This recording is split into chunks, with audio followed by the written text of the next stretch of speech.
अस्सलाम वालेकुम। आज की वीडियो में हम करेंगे जी एक्सरसाइज 2A। ये है जी mathematics book 2D2 7th edition, जो न्यू एडिशन आया है अपडेटेड 7th एडिशन ग्रेड 7 के लिए। वो हम करेंगे जी। चैप्टर नेम है direct and inverse proportion. Exercise 2A है, इसका हम करेंगे जी क्वेश्चन नंबर 3 करेंगे। क्वेश्चन नंबर 3 हमारे पास है फाइंड न्यू इंक्रीजिंग और decreasing quantity in each of the following, यानी कि हमने यहाँ पे जितने भी हमारे पास गिवन है ना, इसमें हमने इंक्रीज़ और डिक्रीज़ को फाइंड आउट करना है। बहुत इजी सा कॉन्सेप्ट है। इजी सी इसकी ट्रिक बताती हूँ आप लोगों को। आपने करना क्या है कि जब भी आपके पास ये आएगा ना इंक्रीज़ डिक्रीज़, तो जब भी इंक्रीज़ आएगा तो क्या करना है कि जब आपके पास रेशो में गिवन जो भी आपके पास बड़ी वैल्यू है ना, उसको आपने न्यूमरेटर में लिख लेना है। और जब आपके पास डिक्रीज़ आएगा तो आपने क्या करना है कि इन दोनों में से रेशो में गिवन है, इन दोनों में से जो सी छोटी वैल्यू है ना, उसको आपने न्यूमरेटर में लिख लेना है। इजीली सॉल्व हो जाएंगे ये, ठीक है जी। कोई मुश्किल ही नहीं होगा आपके लिए। तो मैं आपको करके भी दिखा देती हूँ। बहुत इजी से ये क्वेश्चंस हैं और हम अभी कर लेंगे बहुत जल्दी से। अच्छा जी, सबसे पहले क्या है, हमने ए पार्ट है इंक्रीज 30/15 रेशो 26। तो मैं यहाँ पे लिख लेती हूँ सोल्यूशन ए पार्ट। अच्छा जी, इंक्रीज 30/15 रेशो 26। तो हम यहाँ पे लिख देते हैं कि हमने इसमें न्यू फाइंड आउट करना है ना, जो न्यू इंक्रीज़ हो रहा है या डिक्रीज़ हो रहा है, तो हम उसको बोल देते हैं new quantity.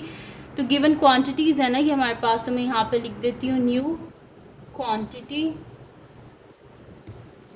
Ratio old quantity, यानी कि जो हमारे पास गिवन है old quantity is equals to. अब क्या है, इंक्रीज है ना, इंक्रीज जब भी आएगा तो आपने क्या करना है, ये आपकी बुक में जो है ये सारा इसके बारे में लिखा हुआ भी है। मैं आपको पेज नंबर बता देती हूँ, इससे आप लोग ज़रूर इसको पढ़ ज़रूर लेना। पेज नंबर 28 पे है, ये देखें जी, ये सारा इंक्रीजिंग डिक्रीजिंग का आपके पास लिखा हुआ है पेज नंबर 28। तो इसको रीड ज़रूर कर लेना आप लोग। इसमें भी वही लिखा हुआ है जो मैं आपको बता रही हूँ, ठीक है। कि जब भी हमारे पास इंक्रीज़ होगा तो हमने क्या करना है कि जो हमारे पास गिवन रेशियो है उसमें से जो बड़ी वैल्यू है उसको न्यूमरेटर में लिख लेना है। तो इन दोनों में से बड़ी वैल्यू क्या है, 15 और 26। तो 26 है ना, तो 26 रेशो 15 हम लिख लेंगे। न्यू क्वांटिटी तो हमें पता नहीं है, उसको हम x लिख लेते हैं। x रेशो ओल्ड क्वांटिटी क्या है 30 is equals to 26 ratio 15। Ratio को हम किस में लिख सकते हैं, फ्रैक्शन में, यानी कि x/30 इज इक्वल्स टू 26/15। इसको हम किस तरह सॉल्व कर सकते हैं कि अगर मैं बोथ साइड पे 30 से मल्टीप्लाई कर लूँ, तो 30 multiply by x/30 is equals to 26/15 multiply by 30। ये 30 और 30 cancel out. x is equals to 15, 2 ज़ा 30, 26 को 2 से मल्टीप्लाई करें। x इज इक्वल्स टू 6 2 ज़ा 12, 2 1 कैरी, 2 2 ज़ा 4 1 5। तो देखें जी आंसर आ गया आपके पास 52। कितना इजी था ना। जब भी इंक्रीज़ होगा तो आपके पास गिवन जो भी फ्रैक्शन है उसमें से जो बड़ी वैल्यू है उसको पहले लिख लेना है।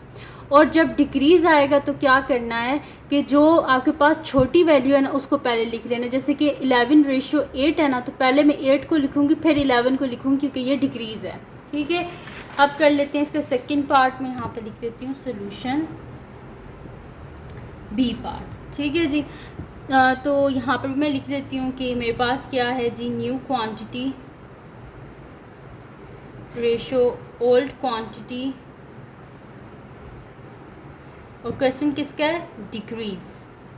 तो जब भी डिक्रीज़ आएगा तो फिर हम इसको इस तरह करेंगे, इज इक्वल्स टू, अब छोटी वैल्यू क्या है, बीच में से 8 है ना, तो मैं इसे लिख दूँगी 8 रेशो 11।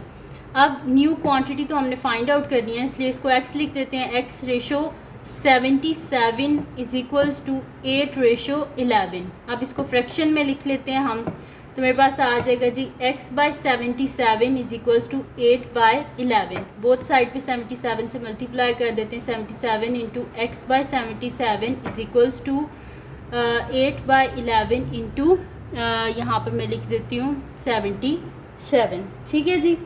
अब यहाँ पर क्या हो जाएगा, मेरे पास 77 और 77 आपस में cancel out. x is equals to 11, 7 ज़ा 77, तो 8 इंटू 7, तो x इज इक्वल्स टू 8 7 से क्या होता है हमारे पास 56। तो ये जी आ गया हमारे पास इसका आंसर।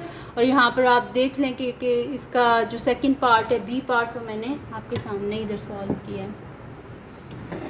हो गया जी हमारे पास सॉल्व बी पार्ट। अब करते हैं नेक्स्ट पार्ट सी पार्ट। तो सी पार्ट में क्या करना है, हमारे पास इंक्रीज़ है। इंक्रीज़ में क्या करना है, रेशो में सबसे पहले बड़ी वैल्यू लिखनी है। तो यहाँ पे मैं लिख देती हूँ सॉल्यूशन सी पार्ट, और इसमें क्या करना है, इंक्रीज़। ठीक है, इस आधा दूसरी शीट पे चला गया, इधर लिख देती हूँ। ठीक है जी, हमने इंक्रीज़ करना है। अब यहाँ पे क्या करना है, यहाँ पर ई आता है नीचे, आप लोग फिर कमेंट्स में लिखेंगे। इंक्रीज़ में आपने आर के बाद ए लिख दिया था, ई भी आता था तो मैंने लिख दिया ई। ठीक है, तो यहाँ पर क्या होगा हमारे पास कि new quantity ratio old quantity is equals to, क्योंकि इंक्रीज़ है तो पहले क्या आएगी, बड़ी वैल्यू, यानी कि क्या आएगा 7:3। ठीक है, अब न्यू क्वांटिटी तो पता नहीं, इसलिए उसकी जगह x आ जाएगा। और ओल्ड क्वांटिटी क्या है 39 इज इक्वल्स टू 7:3।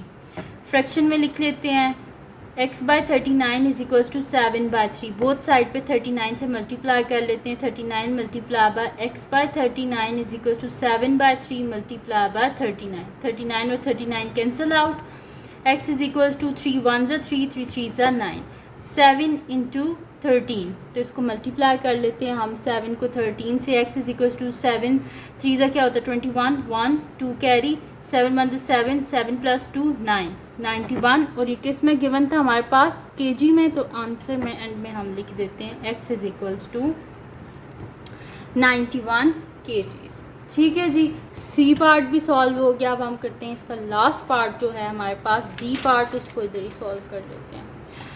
तो यहाँ पर मैं लिख लेती हूँ जी सॉल्यूशन डी पार्ट। ठीक है जी, इसमें क्या करना है, डिक्रीज़ करना है। तो जब डिक्रीज़ करना होता है तो हम क्या करते हैं कि जो हमारे पास छोटी वैल्यू होती है उसको पहले लिख लेते हैं। तो इधर तो ऑलरेडी वही लिखी हुई है, तो मैं यहाँ पे लिख देती हूँ कि new quantity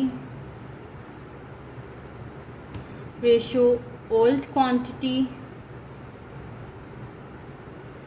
is equals to 6:15। तो न्यू क्वांटिटी तो पता नहीं, उसकी जगह x लिख देते हैं। और ओल्ड क्या है हमारे पास 15 इज इक्वल्स टू 6:15। फ्रैक्शन में लिख लें इसको, x/15 इज इक्वल्स टू 6/15। ठीक है जी, ये आ गया मेरे पास। अब हमें क्या चाहिए, x चाहिए, तो बोथ साइड पे क्या कर देंगे 15 से मल्टीप्लाई। ठीक है, तो 15 और 15 cancel out, x is equal to यहाँ से 15 और 15 cancel out, x is equal to 6। और हमारे पास इसकी क्या गिवन थी, यहीं पर सॉरी लिखी हुई है, किलोमीटर्स में गिवन था। तो x is equals to 6 kilometres. तो ये आ गया हमारे पास इसका आंसर। और यहाँ पे कंप्लीट सॉल्व हो गया जी आपका क्वेश्चन नंबर 3 एक्सरसाइज 2A का। कोई मुश्किल नहीं है, कोई रॉकेट साइंस नहीं है, बहुत इजी सा क्वेश्चन था। तो अगर आपको ये वीडियो पसंद आई हो तो इसको लाइक कीजिएगा, और चैनल को सब्सक्राइब कीजिएगा, और बेल आइकन को लास्ट में प्रेस कर दीजिएगा ताकि आपको न्यू आने वाली वीडियोस के बारे में पता चल सके। और जो मेरा सेकंड चैनल है जिसके बीच में मेरी कुकिंग की, क्राफ्ट्स की, रिडल्स की, ट्रैवलिंग की वीडियोस हैं, और मेरे हस्बैंड की वीडियोस भी हैं, तो उसको भी आप विज़िट कर लीजिएगा। उसका लिंक डिस्क्रिप्शन में है, उसको भी सब्सक्राइब कर दीजिएगा अगर पसंद आया आपको। और अपनी दुआओं में लाजमी याद रखिएगा। अल्लाह हाफ़िज़।